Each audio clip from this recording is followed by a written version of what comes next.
ဒီနေ့မျှဝေခြင်းတဲ့အကြောင်းအရာလေးကတော့ကုသိုလ်နဲ့အကုသိုလ်ကိုခွဲခြားတတ်သူအကြောင်းပါဘဝဆိုတဲ့ခရီးလမ်းမှာကျွန်တော်တို့နေ့စဉ်ရွေးချယ်မှုတွေဆုံးဖြတ်ချက်တွေအတော်မတက်လုပ်နေရပါတယ်ဒီရွေးချယ်မှုတိုင်းမှာကျွန်တော်တို့ရဲ့လောက်ရက်ရဲ့သဘောတဘာဝကိုသိနာလဲဖို့ဒါကကုသိုလ်လားအကုသိုလ်လားဆိုတာကိုခွဲခြားနိုင်ဖို့ဟာ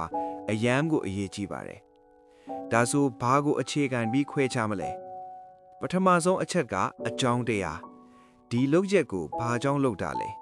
မေတ္တာကရုဏာစာနာစိတ်စေတနာတန်ကြောင့်လားဒါမှမဟုတ်ဒေါသလောဘ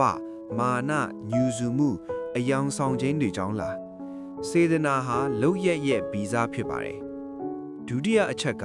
လှုပ်ဆောင်မှုကိုယ်တိုင်မှာ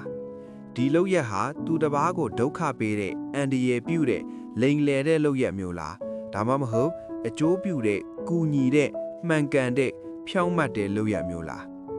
ကိုယ်တိုင်လည်းမလုပ်တဲ့သူများကိုလည်းမလုပ်စေတဲ့အရာတွေရှိပါတယ်တတိယအချက်ကအကျိုးဆက်ဒီလုပ်ရကြောင်းဘသူတွေများထိခိုက်နစ်နာမှုရှိသလဲကိုယ်တိုင်ရောသူတစ်ပါးရောဘဝင်းကျင်ရောငြိမ်းချမ်းမှုဒုက္ခစိတ်ချမ်းသာမှုကိုရရှိစေသလားဒါမှမဟုတ်ပဋိပက္ခဒုက္ခမကျေနပ်မှုတွေကိုဖြစ်ပေါ်စေသလားကုသိုလ်ရဲ့အကျိုးဆက်ဟာအေးချမ်းမှုကိုဆောင်ကျင်ပါတယ်တကယ်တော့ကုသိုလ်နဲ့အကုသိုလ်ကိုခွဲခြားတတ်သူဟာမိမိစိတ်ကိုစောင့်ကြည့်တတ်သူပါတယ်လုံးမဲ့အရာတိုင်းမှာခဏတစ်ဖြုတ်ရပ်ပြီးမေးခွန်း၃ခုကိုမေးတတ်ပါတယ်ဒါလှုပ်လိုက်ရင်ငါစိတ်ကပိုပြီးပွင့်လင်းလားပိုကျဉ်းမြောင်းသွားလားဒါလှုပ်လိုက်ရင်အခြားသူတယောက်ရဲ့ဘဝမှာအေးချမ်းမှုလေးတစ်စက်ဖြစ်စေမလားဒါလှုပ်လိုက်ရင်နောက်တစ်ချိန်ပြန်ကြည့်လိုက်ရင်ငါဝမ်းတာမိမလားနောင်တရမိမလားဒီမေးခွန်းလေးတွေရဲ့အဖြေဟာလမ်းညွန်တစ်ခုလိုဖြစ်နေပါလိမ့်မယ်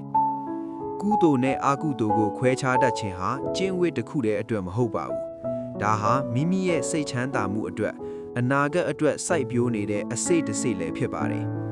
ကုသိုလ်ဆိုတာစိတ်ထဲမှာရှိတဲ့မေတ္တာမြေကြီးလိုကျင်းခင်းပေးတတ်တဲ့တီးကံမှုကိုရေလိုတန့်စင်ပေးတတ်တဲ့စေတနာတွေကိုလောက်ရအဖြစ်ပြောင်းလဲခြင်းပါပဲဒီလိုခွဲခြားလာတဲ့အခါဘဝရဲ့ရွေးချယ်မှုတွေဟာပိုရှင်းလင်းလာပါတယ်ဘာကိုလက်တွေ့လုပ်တဲ့လဲဘာကိုရှောင်ကျဉ်တဲ့လဲဆိုတာကိုယ်တိုင်သိနာလဲလာပါတယ်ဒါဟာဉာဏ်ပညာရဲ့အစပါပဲဒါကြောင့်နောက်တစ်ခါဘာမဆိုပြောမယ်လုပ်မယ်ဆိုရင်ခဏလေးရက်ကြည့်ပါစေတနာကိုစစ်ဆေးပါရလတ်ကိုမျှော်ကြည့်ပါဘဝဟာရွေးချယ်မှုတွေရဲ့ပေါင်းစပ်မှုပါတခုချင်းစီရဲ့ရွေးချယ်မှုတိုင်းမှာကုသိုလ်ကိုရွေးချယ်နိုင်စွမ်းဟာမိမိကိုယ်ကိုမိမိတီးဆောက်နေလေလမ်းကြောင်းပဲမဟုတ်ပါလားဒီအချိန်လေးအတွက်ကျေးဇူးတင်ပါတယ်နားဆင်ပေးသူအားလုံးထူးခြားတာရတဲ့ကောင်းကျိုးချမ်းသာတွေပေါ်များပါစေကြောင်းစံတာပြုလိုက်ရပါတယ်ခင်ဗျာ